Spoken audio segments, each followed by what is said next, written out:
Ramazan abi, ablamıza da.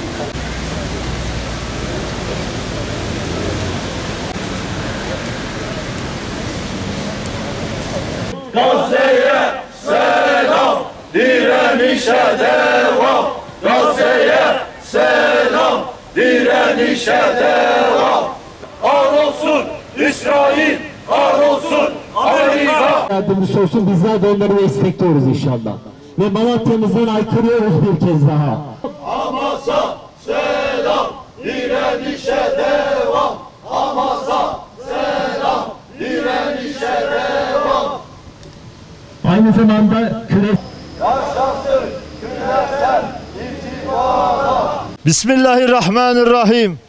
Bilindiği gibi Siyonist azgınlığa ve emperyalist tahakküme karşı tüm insanlık adına direnen Gazze açlık ve soykırımla terbiye edilmeye çalışılıyor. Birleşmiş Milletler'e bağlı Dünya Gıda Programı ve Çocuklara Yardım Fonu tarafından hazırlanan son rapor doğrultusunda Gazze'de kıtlık ilan edildi. Gazze kentinin içi ve çevresinde yarım milyondan fazla insanın kıtlık yaşadığı belirtilen raporda 5 yaş altı 41 bin çocuğun büyük hayati tehlike altında olduğu vurgulandı. İşgalci İsrail özellikle Gazze'nin kuzeyinde son günlerde uzaktan kumandalı patlayıcı robotları ölüm ve yıkım aracı olarak kullanıyor.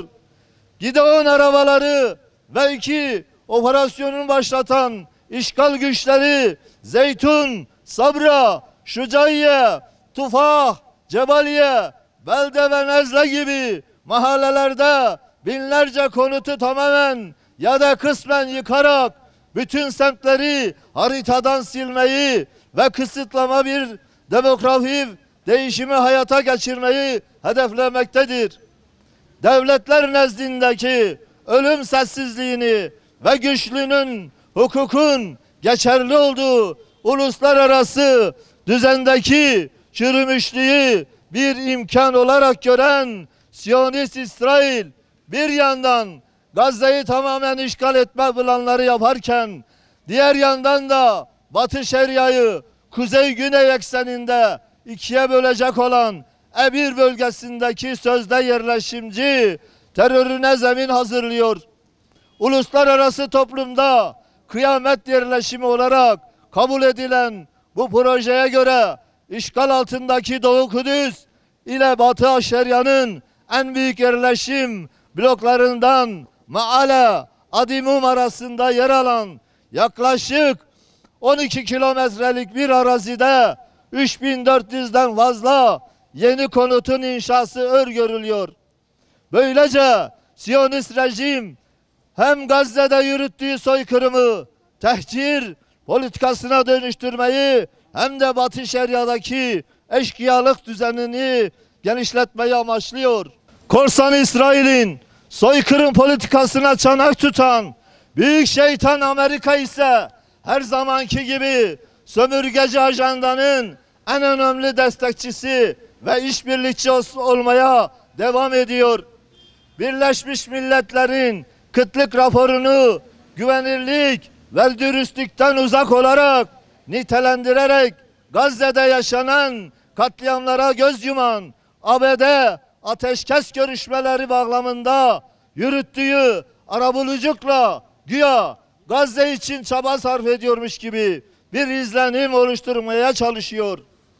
Bu bağlamda geçtiğimiz hafta Hamas'ın şartları kabul ettiğini açıklamasıyla gündeme gelen yeni bir ateşkes süreci ABD'nin sırtını sıvazlamasından cesaret bulan İsrail'in pervasız yaklaşımlarıyla yine baltalandı. Emperyalizmin ile Siyonizm danışıklı dövüşü haline gelen mevcut tiyatro ABD'nin Ankara Büyükelçisi Tom Barak'ın sarf ettiği cümlelerle daha da somut bir hal aldı. 7 Ekim'in hemen ardından Siyonist Bakan Yoav Gallant'ın Filistinlere yönelik kullandığı insansı hayvanlar terkibini anımsatarcasına Lübnan'da gazetecilere hitaben hayvani ifadesini sarf eden ABD temsilcisi Barak küresel Siyon emperyalist cephenin bölge haklarına bakışını ifşa etmektedir. Kıymetli kardeşler, küresel haydutların, zalimlerinin ayyuka çıktığı bu vasatta Gazze dünya hakları için her zamankinden daha fazla direnişin, onurunun ve izzetin sembolüne dönüşmüştür. Siyonist İsrail'in fiili olarak başlattığı kara saldırısı önümüzdeki süreçlerin oldukça çetin olacağını göstermektedir. Diğer yandan tüm zorlu şartlara rağmen Gazze'deki direniş gruplarının işgal askerlerine karşı yürüttüğü başarılı saha operasyonları Filistin direnişinin sebat ve kararlılığını koruduğunu ortaya koymaktadır. Pek çok ülke liderlerinin kulağının üzerine yattığı bu gerçeklerle yüzleşmek yine Yemen'in yalın ayaklarına nasip olmuştur. Ensarullah'ın geçtiğimiz hafta İsrail'e yönelik başarılı füze saldırılarının ardından Yemen'e yönelik ağır bir bombardıman başlatmış, ülkedeki önemli tesisler hedef alınmıştır. Siyonist rejimin Perşembe günü Yemen'in başkentine düzenlediği saldırıda Yemen Başbakanı ile birlikte çok sayıda bakan şehit olmuştur. Yemen halkına ve tüm dünyanın özgür milletlerine başsağlığımızı sunuyoruz.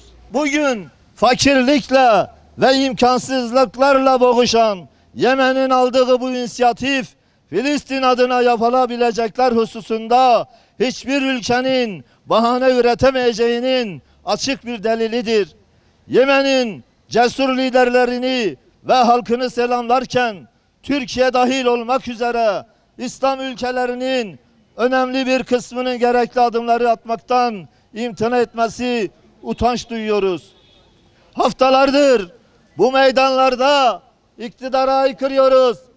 Eğer sözlerinizde samimiyseniz katil İsrail'i besleyen Azerbaycan petrolünün Türkiye üzerinden gitmesini engelleyin. İsrail'e hilali yollarla devam eden ticareti durdurun.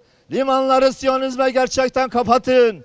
Hüdapar'ın meclise sunduğu İsrail ordusunda bir fiil görev alıp soykırıma ortak olanların çifte vatandaşlıklarının iptal edilmesine yönelik kanun tekliflerini bir an önce mecliste görüşüp kabul edin. Bu Siyonist işgal varlığını tanımaktan vazgeçin ve tüm ilişkileri kesin. Filistin konusunda somut ve gerçekçi adımlar atın.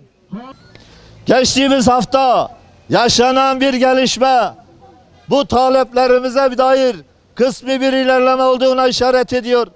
Medyada yer alan bir haberde Türkiye bayraklı gemilerin İsrail'e gitmesinin yasaklandığı ve Türkiye'ye gelen gemilerden İsrail'e bağlantılı olmadığına ve İsrail'e yönlendirilecek herhangi bir yük veya askeri malzeme taşımadıklarına dair yazılı taahhüt vermelerini isteneceği belirtildi. Öncelikle bu karar 7 Ekim'den bu yana İsrail'e ilk etapta doğrudan daha sonra ise dolaylı yollardan ticaretin devam ettiğini teyit etmektedir. Nitekim Birleşmiş Milletler'in açıkladığı son verilere 2025'in ilk 6 ayında Türkiye'den İsrail'e yapılan ihracat 1 milyar doları aşmıştır. Bu durumda her fırsatta İsrail'e ticareti reddeden bakanlık açıklamalarının gerçeğini yansıtmadığını ortadayken herhangi bir genelgeyle altına alınmayan son kararın uygulanacağını kim garanti edebilir?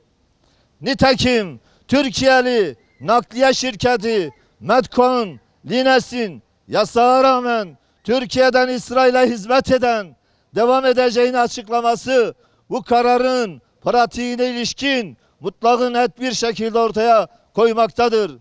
Gemicilik, trafik sistemlerinde geçtiği üzere son bir hafta içinde ülkemiz limanlarında Siyonist rejimin Hayfa limanına en az 4 tane gemi yük götürmüştür. 2 Eylül'de Ambarlı'dan hareket eden Medkon Çanakkale gemisi şu anda Hayfa limanına ulaşmak üzeredir. Kıymetli Filistin dostları, başta katil İsrail'e istihbarat desteği sağlayan Kürecik NATO radarı ve İncirlik üsleri olmak üzere ülkemizdeki tüm NATO üsleri bir an önce kapatılmalı ve NATO'dan çıkılmalıdır. Bugüne kadar Filistin eylemleri nedeniyle ülkemizde 150'den fazla Filistin dostu tutanak tutulması, gözaltı ve tutukluluk gibi farklı uygulamalara maruz kalmıştır. Bunun en çarpıcı örneklerden biri İstanbul'daki İDF 2025 Savunma Sanayi Fuarı'nda terörist İsrail'e silah saklayan şirketleri protesto eden İsmail Çelik'in haksız şekilde tutuklanmasıdır. Kaçma ve delil karartma şüphesi gerekçesiyle 25 Temmuz'da tutuklanan Çelik'in 22 Ağustos'ta yapılan incelemede tutukluk halinin devamına karar verilmiştir. Ailesinin geçimini üstlenen İsmail Çelik'e yönelik bu uygulama dava sürecinin hukuki olmaktan çok siyasi bir cezalandırma niteliğini taşıdığını göstermektedir. Diğer yandan Bitlis'in Tatvan ilçesinde 6 Filistin dostu haksız ve hukuksuz bir şekilde gözaltına alınmış ve İsmet Yüzügüler tutuklanmıştır. Hukuksuzca tutuklanan Filistin dostlarının bir an önce serbest bırakılmasını talep ediyoruz. Bu süreç Filistin davasına sahip çıkanların susturulmak istendiğini ve uluslararası işbirliğinin teşhir edilmesinin engellenmeye çalışıldığını bir kez daha gözler önüne sermektedir. Çifte vatandaşlığa sahip katiller Türkiye'de rahat hareket ederken Filistin dostlarının hapishanelere atılması kabul etmiyoruz. Kıymetli Filistin dostları, 7 Ekim'den bu yana Gazze'de ve bölgemizde yaşananlar emperyalist düzenin bölgesel dizayn hesaplarına karşı esaslı direnişin ancak hakların mücadelesiyle mümkün olacağını açıkça göstermektedir. Pasif ve cılız kalan devlet reflekslerinin aksine kamuoyunu diri tutan ve küresel tepkiyi örgütleyen kolektif mücadeleler bu açıdan hayati önem taşımaktadır. Haftalardır meydanlarda bu bilinçli hareket ediyoruz. Bu çerçevede Gazze ablukasını kırmak amacıyla bugün İspanya'dan yaklaşık 150 gemiyle yola çıkacak olan küresel Sumut filosunun bir parçası olduğumuzu ilan ediyoruz. Türkiye'den de katılımcıların yer aldığı bu filo devletlerin etkisiz adımlarının aksine ablukayı kırma iradesini ortaya koyan sivil bir oluşum olarak öne çıkmaktadır. Bizler de yol boyunca rahmetli Necmettin Erbakan hocamızın adıyla müsamaha olan filoyu takip edecek, onların direnişini sahada ve meydanlarda yükseltmeye devam edeceğiz. Bugüne kadarki en kapsamlı organizasyon olan bu girişimi yarınlarında daha büyüğüyle tahkim edecek ve Gazze, Filistin özgürlüğüne kavuşana dek mücadelemizi kararlılıkla sürdüreceğiz. Bir kez daha vurguluyoruz ki Gazze, Lübnan, Yemen ve dünyanın diğer coğrafyalarında Siyonizm ve emperyalizme karşı mücadele eden tüm hareketlerinin yanındayız.